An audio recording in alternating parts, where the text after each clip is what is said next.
বাসা থেকে একদিন বের না হতে পারলেই মনের ভিতর আনচান করে কখন বের হব, কোথায় যাব, কি করব। আসসালামু আলাইকুম সবাইকে, কেমন আছেন? তো ফাইনালি বের হয়েছি ভাবিদের বাসায় যাব বলে।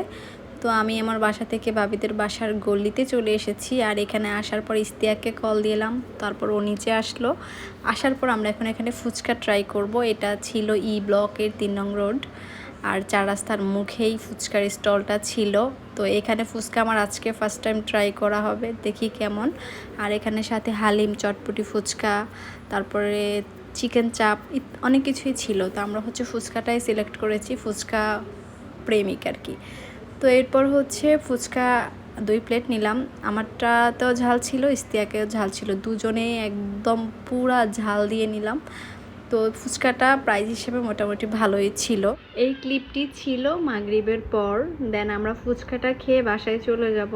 অনেকক্ষণ সময় কাটানোর পর আমরা এখনই চলে যাচ্ছি। স্টলটার নাম ছিল আরশি ফুচকা অ্যান্ড চাপঘর। আনাবিয়া সুন্দর করে ভাইয়ার কোলে করে চলে যাচ্ছে জেঠিমার বাসায়, আর আমিও পিছন দিয়ে চলে আসতেছি। দেন বাসায় সবাই ওয়েট করতেছে আমাদের জন্য। আমরা একটু ঘুরে ফিরে বাসায় চলে আসলাম। তো এরপর আনাবিয়ার জেঠু আনাবিয়ার জন্য চকলেট নিয়ে এসেছে।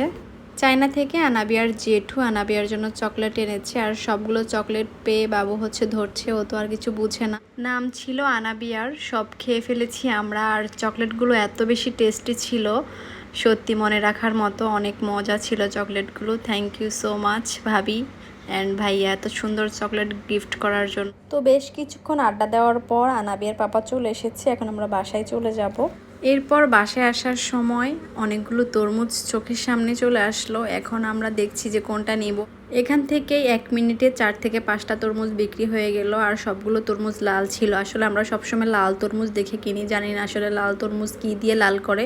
এটা কি আসলে লাল থাকে নাকি কোনো মেডিসিন দিয়ে লাল করে।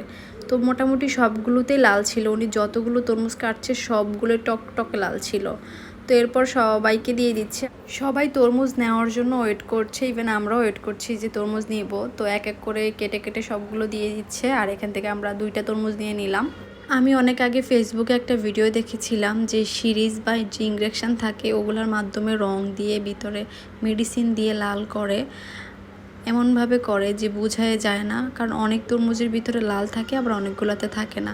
আর সবাই কিন্তু লাল দেখে কিনে। আমরা যতটুকু দেখেছি লাল তরমুজ সবার চাহিদা, ইভেন আমাদেরও পছন্দ। আর দেখতে সুন্দর হলে খেতেও ভালো লাগে, যার কারণে লাল থাকে।